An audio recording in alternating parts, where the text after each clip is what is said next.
welcome to the stage, Mr. Wilson, Cruz, and Anthony Rapp.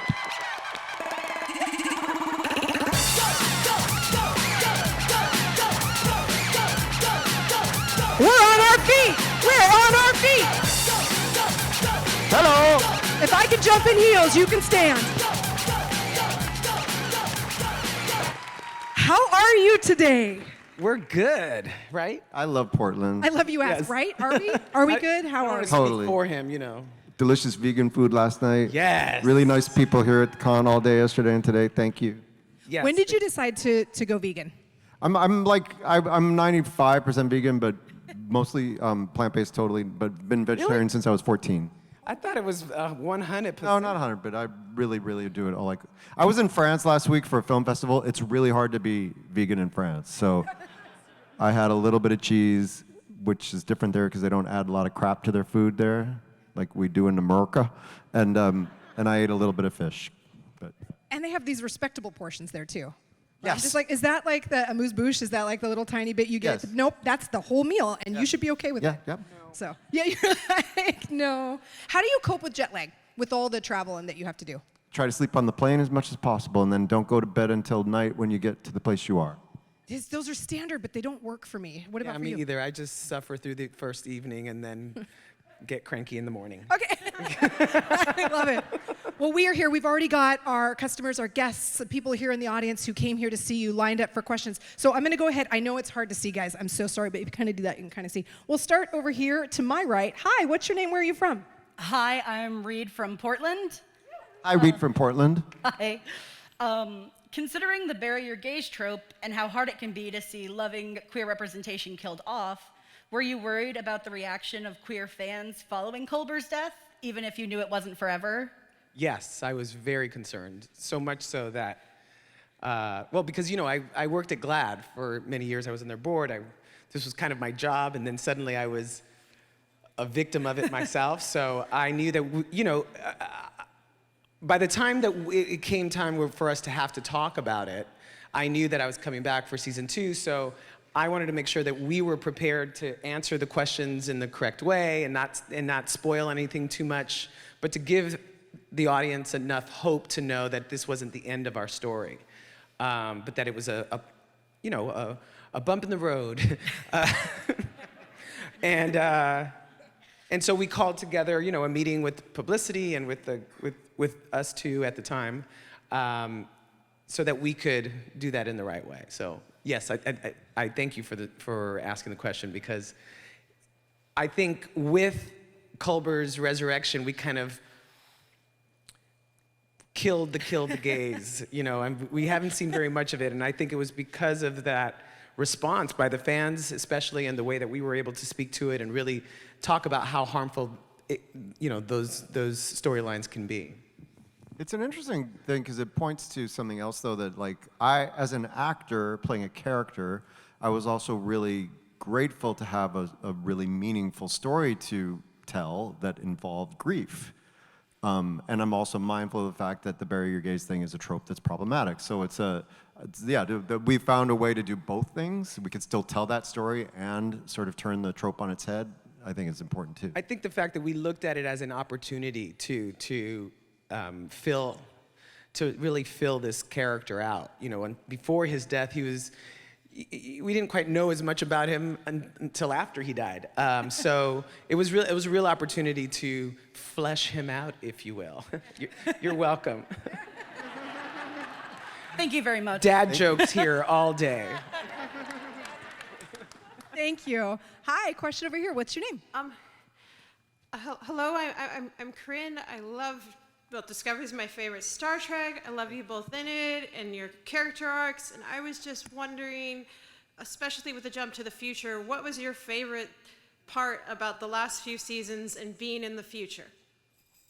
One of my favorite parts is the addition of Idina into Blue Del Barrio plays Idina. I was privileged enough to be there on their very first day ever being on a film or TV set.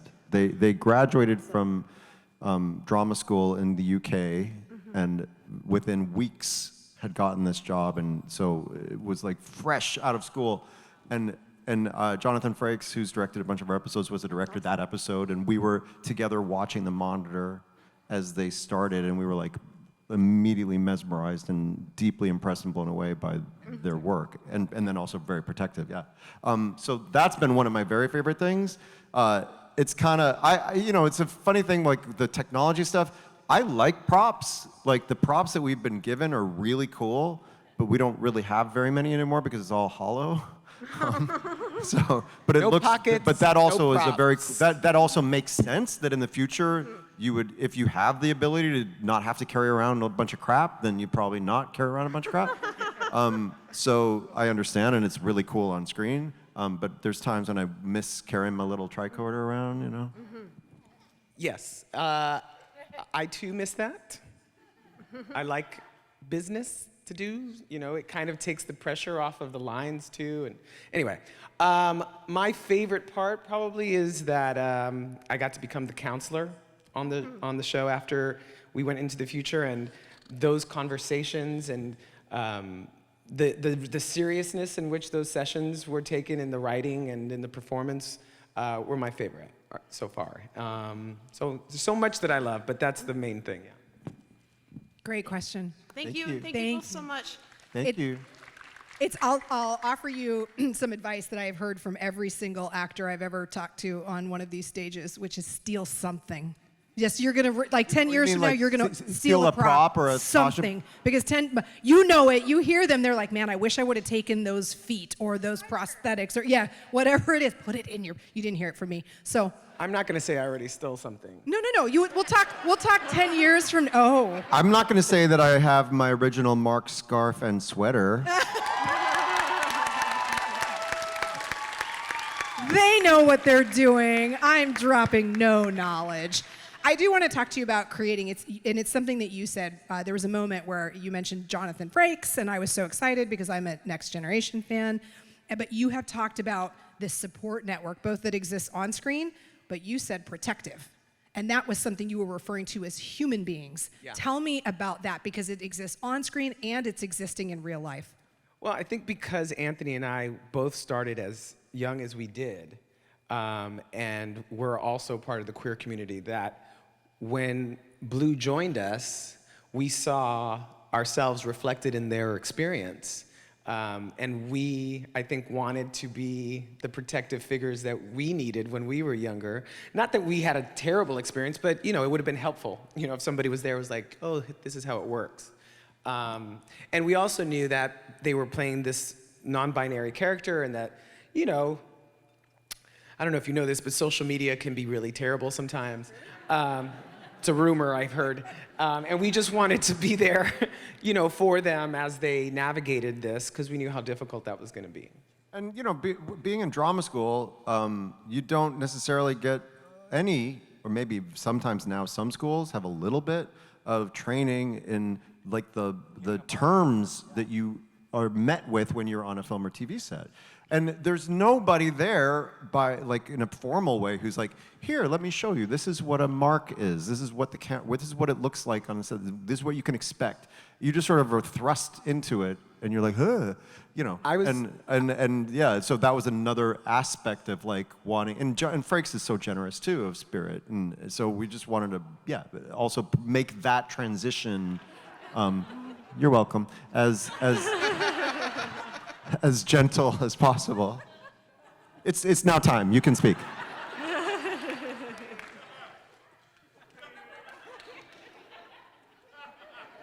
When I was 18, I did my first job with Tobey Maguire, and the camera, the first assistant director was like, "Oh, so this is your mark. Just hit it when when we need you to hit it." And I was like, "Whose mark and why am I hitting him?" They're like, "The mark is where we need you to stand so that you can be on camera." Got it. I will absolutely do that because I want to be on camera. The best sets, when you talk to people on set, there was always a mentor. There was always someone on that set who was protective, even if it's like the Stranger Things cast, right? All kids themselves coming up in the spotlight. And there was always someone who's kind of looked out for them. We have a question over here. Hi, what's your name? Hi, I'm Paul from Vancouver, across the Paul. river. And there's so many dystopian stories and movies, and it seems like we're living in a dystopia sometimes. And the thing I really have always loved about Star Trek is that it is positive. It's a utopia of what we could become. So I was wondering what you think we could do as a species to someday become that Star Trek society. Paul, are you the librarian? Oh, yeah. Ah, the librarian's in the house. Let's give it up for the librarian. I love my book, people. I'm sorry. I I'm love sorry. a librarian too, and so many of them are on the front lines against this war against censorship right now. So we're so grateful for you guys. Thank you. I'm gonna say read Ursula K. Le Guin, who was a Portland genius, but she wrote an incredible book called The Dispossessed, which delves deeply into what it means to try to do a utopia. It's really hard to do it. I don't know that there's an easy answer, but I think that it's something that has to be worked at. It can't be something that is ever you ever think that you're done or that we're all cooked and everything's sort of handled. We thought I admit that when Obama was elected president, which was such an enormous breakthrough, I thought, okay, well that kind of is really turning the corner on the conversation about race in America. Turns out not the case, because there's always going to be the backlash against progress. So, I guess stay tireless in the face of the status quo trying to claw its way to keep things the way they are and have always been. I think nostalgia is the enemy of progress too, to a certain extent. Those are some of the things that come to mind. I also think yes.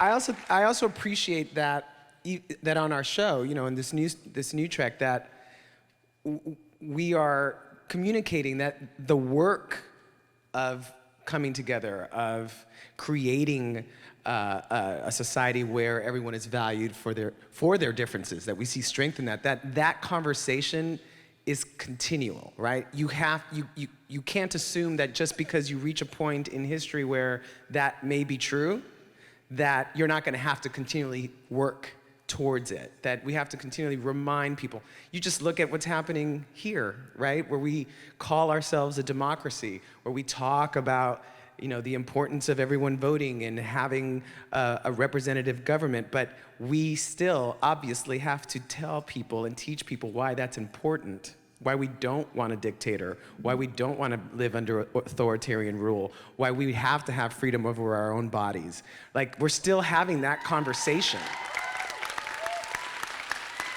And the conversation on abortion is a great example, right? We thought 50 years ago, all right, well, we've dealt with that problem, but here we are. We still have to teach people that there was a time where people who were having children, were pregnant, were killing themselves because of the lack of access to abortion care. So, young generations need to be taught as to what happened in the past. Nostalgia is the enemy of progress, but it's also, we have to remind people of the history so that we don't repeat it. Thank you so much. Thank you, Paul. I do have to build on this idea of nostalgia being the enemy of progress, but in a lighter capacity. And I am curious that the Star Trek canon exists in such an all-encompassing and beautiful way. And the stories from the original series to the Next Generation to every spin-off that we've had are pretty universal and hold up well over time. How did you take the nostalgia of your experience with the Next Generation, and forgive me, but how did you build that into your current show being as groundbreaking as it is with the characters who are represented on the screen?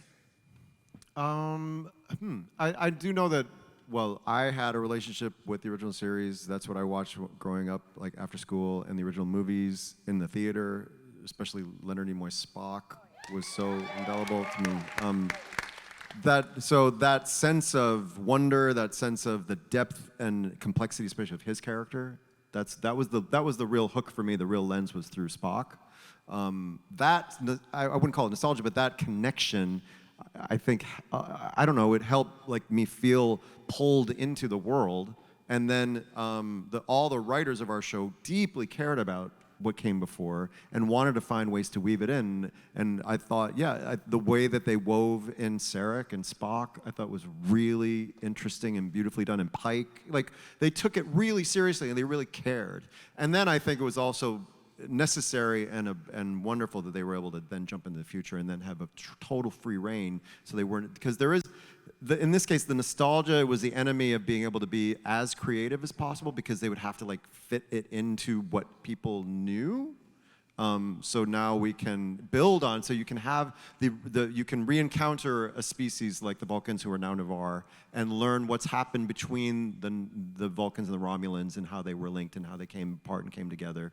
You know, it's honoring what came before, but also in this new way that allows them to be totally creative. This jumping in the future was a brilliant idea, right? It was. Yeah. What about for you? I just, I completely agree with everything Anthony said, and I'll say that I think what allows us to go into the future and to tell the stories in this new way, right, in this serialized format, at first a bit darker, is that it was all grounded in the same values that the past Trek has, right? It's all about teamwork. It's about found family. It's about the strength of diversity. It's all of those things, and our show continues to tell stories based in those values. So I think that's what connects us to that nostalgia. And Trek has always been a reflection of the writers trying to wrestle with issues of the time that we're in. And the original thought of the darker tone of our first season was in direct response to what was happening in our country, and the tilt toward the right and the kind of fundamentalist, isolationist, nationalist rhetoric that's what they were dealing with the Klingon conflict, and Lorca, in the way that he was behaving in that, was a direct response to what was happening in our country. So as a pathway toward that utopia. How do you earn the right to be Starfleet as we know it? You have to go through some darkness sometimes to come out into the light. Thank you. Thank you for that answer. Hi, what's your name? Where are you from? Hi, I'm Lisa from Wilsonville, Oregon. And my question is, what words of wisdom or advice do you have for young students who are wanting to improve their acting craft? I think, well, first of all, I think our public schools are amazing places to take risks, to explore. Our arts programs need to be funded so that we can have kids have access to the arts, right? My entire arts education was through the public schools. I was in, the band. I was in choir and show choir. I was part of my high school theater program. I went to a state college. So everything my entire career is thanks to the experience I had in public school. So I say to young students, take advantage of the programs if they are available to you. And I hate to say that for many people they're not, but to use the public school arts programs as a way of taking risks and exploring. I'm not a big advocate of having young people too young in the film and television industry, but I do see a great value in young people's theater, right? Like kids theater, and what that brings to learning about teamwork and working with other people and all of that. I think there's value in that.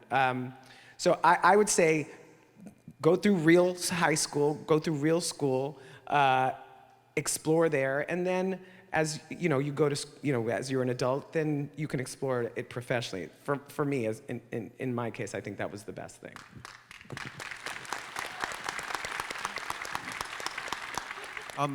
I like to tell young artists, young actors to watch a lot of work in theater. Go to theater, go watch movies, go see old things, see new things. Really cast an incredibly wide net. And as you watch things, if there's a performance that moves you, really don't, and the one level, just let it in and let it move you. But then really start to think about what were they doing? How were they finding those depths? Think about what it might mean to connect that deeply to material and allow something to come through them in that way.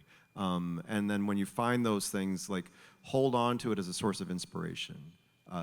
And you know, if you're going, and I would also say, if you're going into showbiz thinking that you're going to get famous and rich and all that stuff, that may happen, but likely not. And that's not the reason to go to pursue it. The reason would be to find ways to tell stories and to, you know, open up yourself and your audiences to the human experience. Thank you. Did I catch that correctly? So you were in band? What was the instrument? I play sax, clarinet, and flute. Oh, wow. Woodwinds! Woodwinds. Did you play an instrument? I played a little bit of clarinet. Me too. Yeah, all about the reed. Briefly, yeah. Briefly. And I, All about the reed. All about the reed. I was horrible, but that's okay. That's a story for another time. Hi, how are you? Hi, I'm Sage. I'm from Portland, Oregon, and I'm also vegan, so it's really cool to see other people who are vegan. That's food representation, and it matters. Food representation. So, I was wondering, you willing to adopt any more non-binary children? The dads will speak. Do you say that again? You willing to adopt any more non-binary children? We have room. Okay. It's a big ship. It's a big ship. My parents need a vacation. They can go retire. It's fine. In all seriousness, though, seeing non-binary representation in Star Trek Discovery meant a lot to me, especially the relationship you have with Adira and them. Oh my goodness! Wow, I just did that. I just embarrassed myself in front of a bunch of people. I'm really nervous right now. If you can. Understandable. It's all good. Seeing them being so loved and accepted and supported, it makes me feel really happy, because sometimes I don't feel like, because I'm non-binary or trans, I don't feel like I'm capable of being loved or accepted or supported. So just seeing that relationship on TV, it means a lot to me, so thank you. Appreciate that. That's amazing, Sage. Thank you. You don't need a reason to feel loved or accepted. You just are, just for the pure sake that you are a human being who lives on this planet. And I need you to understand that and own that. You're gorgeous and stunning and perfect as you are made. Okay? Okay. Sage has asked some wonderfully thoughtful questions throughout the panel. So when I saw you stand up, I was like, there's Sage. It's going to be a good question. So thank you so much for being with us here and explaining that part of yourself as well. And thank you for your answer. Let's go over here for a question. Hi, my name's Shane. I'm from Vancouver, Washington. Now, turning back towards the stage, you both have had the opportunities to do some incredible, or work with some incredible stage shows like Rent and Tick, Tick, Boom. And now with the trend that's going on of taking movies and adapting them to the Broadway musical stage, what is a movie that you think would adapt well that you would like to be a part of? I mean, it's because that's a hard question. He's not a fan of the movie going No, to sometimes, yeah. like, once I loved that show. Yeah. A lot of movies, I think it's not a great idea to try to do it. They're very different mediums, but If there was one. you know, if there was one. As a joke, I was going to say Avatar. Translates well, super easy. But you know what's interesting is it's always about how you approach it, right? So anything can work in any medium if you if you find the way to tell the story in that medium in the way that really makes sense. So, Star Trek the musical. you know, I think we know who we would cast. I'm just saying.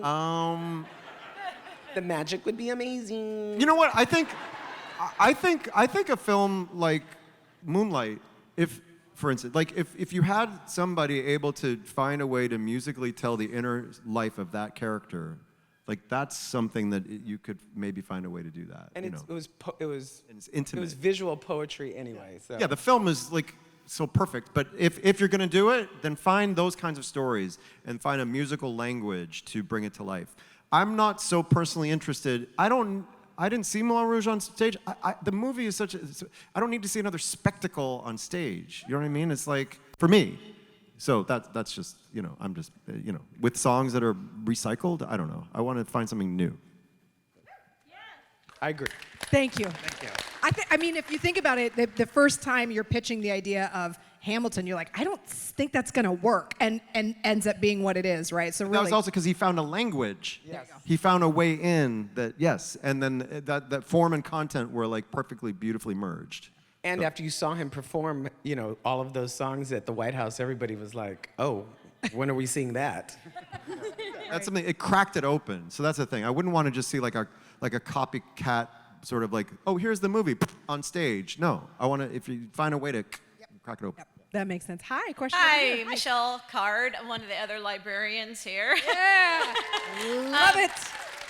Going on that same theme, actually, I know that you both happen to know how many minutes there are in a year. Yes. So I would just love to hear any musical theater story from you guys, because I love all the sci-fi Star Trek stuff. I'm hardcore with that, but also musical theater, yes. What can you narrow it down a little bit? Oh, you can maybe something from Rent. You both were in Rent, so that would work. Can you narrow it down? A story from, well, once upon a time, I was walking down the street. Can you narrow it down a little bit more? Okay, how about do some story on Idina Menzel? How about that? Yeah. Well done. So when we were doing the show off Broadway, this was we started rehearsal in December of 1995. She was doing some work at the time, singing at like bar mitzvahs and weddings as like a wedding band singer. And she was also, doing like gigs here and there, like when she could get a gig at like a little club in town. So we're rehearsing the show downtown in the little tiny theater, New York Theater Workshop. She is blowing us away every day. She has a gig at this place downtown on Canal Street. There were maybe 10 people there. Wow. She was as phenomenal a singer as she is today, and she blew us all away on this little stage with 10 people in the audience. I tell that story because it's like there are so many people, not that the world is full of people who are as talented as she is, but there's so many people who are struggling to get their foot through the door who if they were on American Idol, they would win American Idol. You know what I mean? That there are so many mysterious little corners of the world where these incredible artists exist. And at that time, she was as fierce, as present, as authentic, as an amazing singer as she always has been, but only 10 people were seeing her, if that makes any sense. Nice, thank you. Thank you. Hi, how are you? Hi, Hi. I'm Sam. I'm from Beaverton. Hi, Sam. So truth be told, I haven't seen a lot of Discovery yet, and I have yet another Rent question. So Mark has been my dream role in theater for like 4 or 5 years now, and I was wondering what it was like to be in Rent on stage for so many years and have that go into a movie and then a tour right after. How was that transition? Well, there were different periods. It was the single most transformative experience of my life in every possible way, personally, artistically, professionally.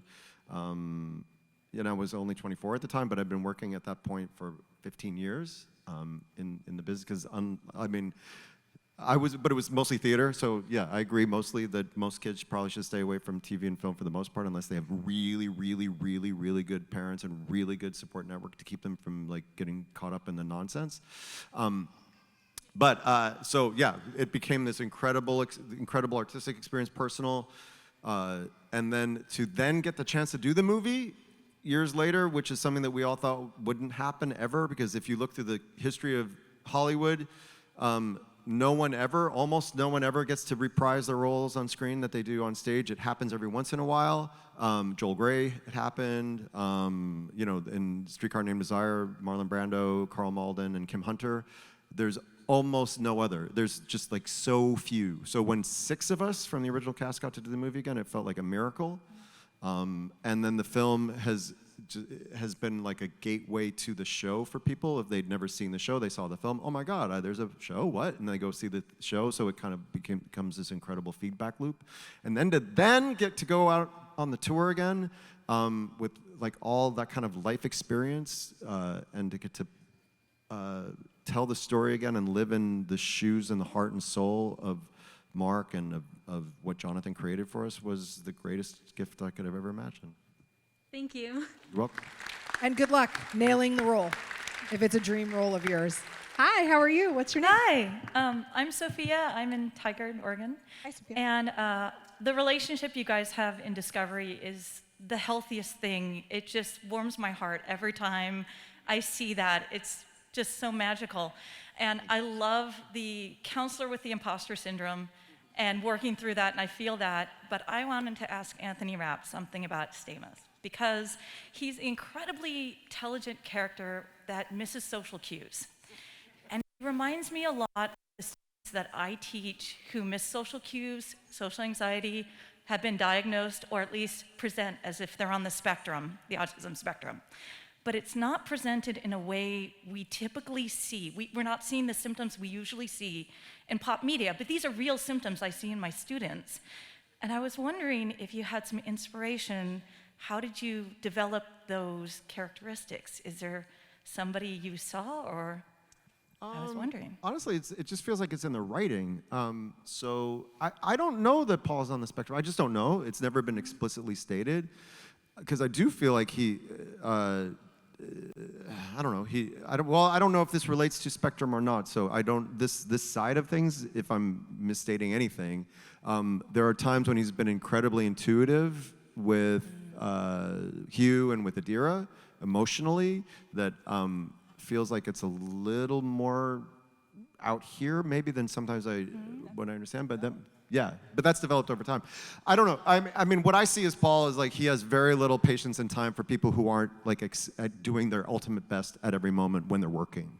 So he doesn't have. I think that's a lot of the social cue stuff. Is he's not usually going to soften a blow to someone if they're like not like stepping up. But which I'm not saying is a great thing. I'm just saying that that's, and then then.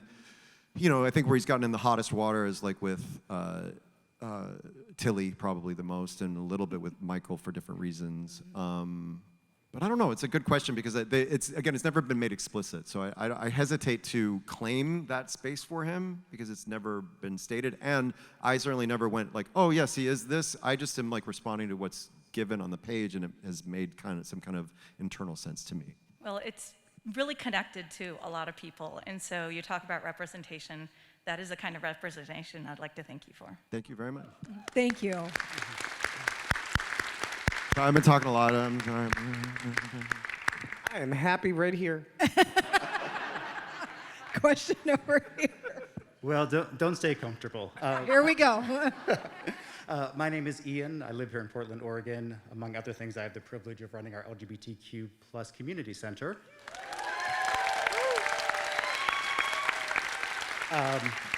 Lover of my so-called life and renthead. I'm so glad you're asking about this. So historically, if a character is at the intersection of being a person of color and being a member of the queer community, their storyline tends to be tasked with taking on some sort of tragedy or heavier story arc. Certainly Ricky in My So-Called Life, Angel in Rent.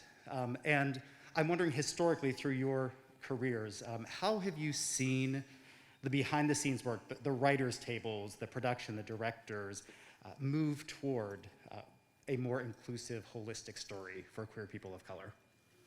Thank you for the question. I can't take any credit for Rent or how that story was told because that was all developed before I got there. I got to add my twist on it a bit. But in terms of My So-Called Life and even the work that I did after My So-Called Life on various guest spots or what have you, or even up until even through Discovery, I tend to be a very hands-on actor, and I love the collaboration that I have with writers. I respect their work, and I like to have a very collaborative experience with them. So in terms of Ricky, it was important for me that we tell that story in an authentic way, and so much of it was derived and inspired by my own experiences. So I could speak to that really clearly, and I could explain to them why it was important to tell the story of a young man of color who was figuring his journey out and his relationship to his family and how that would affect it. With Culber, I wanted to tell, after he died, I wanted to talk about the second chances of people who lived with HIV and AIDS in the 90s and how their lives changed after the drugs came out and they were given a second lease on life.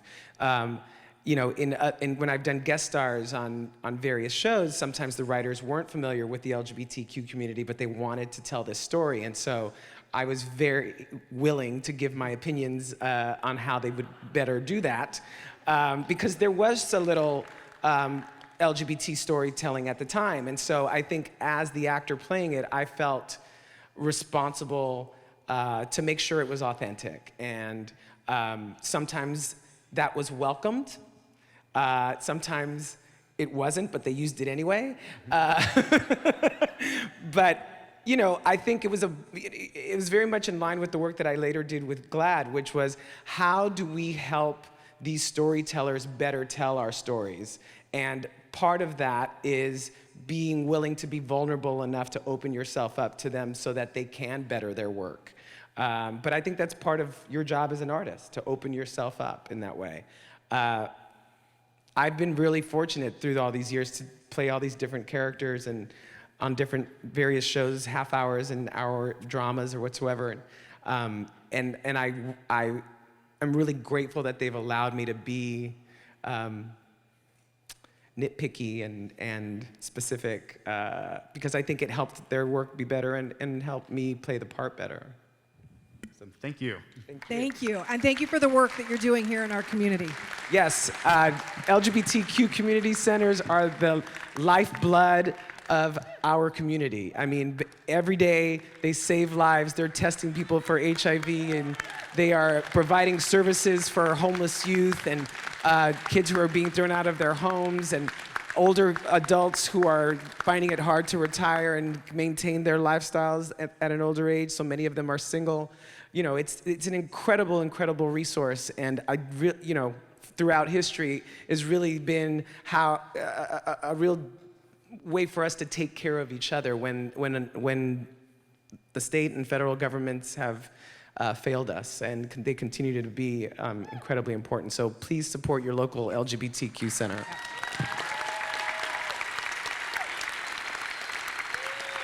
And back when we were doing galas over the year, my gay co-anchor and I would host some of their events, and that's a mean party. I'm gonna tell you what, lots of ways to get involved in a very, very worthy organization. Question over here?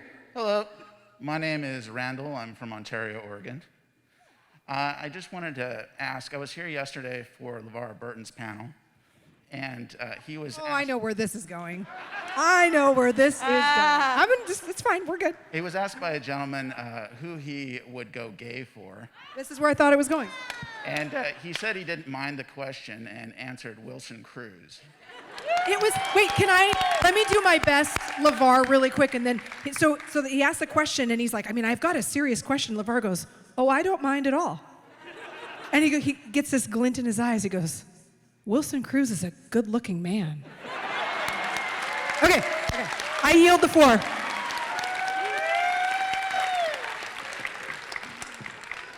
Yeah, I just wondered if you had heard about that. Oh, well, yeah. Now you have. Someone came to my table and told me all about it, but I have to tell you, It's so funny. I turned a bright color of red, and then I was really flattered because, first of all, LeVar is a very attractive man. That's what I knew where he was going with this. That is right. But he's also been such such an icon in my life, right? Like from the beginning of my life, he has been such a presence, you know, from Roots in 1978, when I was 5 years old, to the Reading Rainbow, to Next Gen. He has been such a presence in my life. So I was incredibly flattered. I could do a lot worse than LeVar Burton, and I have. But you know, that man is a grandfather of a 21-year-old person. I hope that when I am that old, I look like that. Because he looks like a 50-year-old man that I would be like, what you doing? I like your sunglasses. You like the sunglasses? Yeah, some cool sunglasses. No, but I mean, but that's you like. I like your. I don't know. Is that your pickup line? I like your sunglasses. Listen, from the sound of it, I don't have to say much more than that. I like your sunglasses. That's great. Thank you very much. We have just about 5 minutes left, and he also has the best groomed beard I've ever seen on a man. I was like looking, I'm like, how did But he's like also an encyclopedia of knowledge. We were in the car today, and we were talking about Oregon or the river or something like that we were driving by, and he was like, you know, Oregon has the best. It's the best place to make Pinot Noir, and I was like, I did not know that, LeVar. Should we have a glass now, maybe?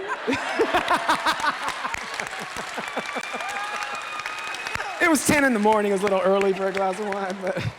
It's never too early for Pinot Noir with LeVar. Listen. So. We've got a question over here. I've been single 12 years. Hi, I'm Andrea Oxford, and when my husband and I came over to get your autograph, I was talking to you about getting what's it called? A spin-off of what you guys had done with Star Trek. If you guys could do a spin-off, what would you do for it, and what kind of story would you write? Musicals. I would love to sing in it. Musicals. Blue sings too. Yeah. So, yeah. I also thought it'd be kind of cool to do like a Star Trek meets Grey's Anatomy in space. There you go. Like a hospital ship, you know? Beverly Crusher can come back. She could come back, but she ain't gonna captain my ship. No. Thank you for your question. Thank you. Thank you. A question over here. Hi. Hey, that's loud. Wow. My name's Aaron. Hi, Aaron. You make me nervous. Who would you go straight for? I respect. I have a list. Yeah. I mean, I'm probably like 65 to 75% on the bisexual thing. So, I've been known to have moments with women in my life. So I wouldn't call it going straight. It's opening Fluid. the door. Fluid. Lupita Nyong'o. Yeah. You're going to open your phone and produce the notes. You're like, here's my 25. I mean, I have admitted this to her, so I can say this, but, I am a huge fan of Sonequa Martin Green. I just think she's stunning and just a brilliant person, and I love her. Great question. Thank you. We have time for one more question. I told her that in front of her husband, by the way. Okay. Hi, Kenrick. Question over here. Hi. Silly question. How do you maintain playing video games while you're out and away? Because I bring my PS4 in a little bag It's to so big. Toronto. No, it fits in my suitcase. It's like this big. It's flat. Where there's a will, there's a way. Yes. Yes.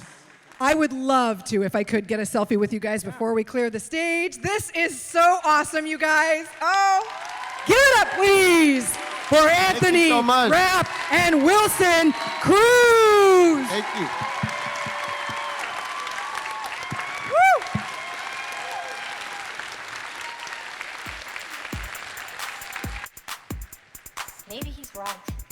there is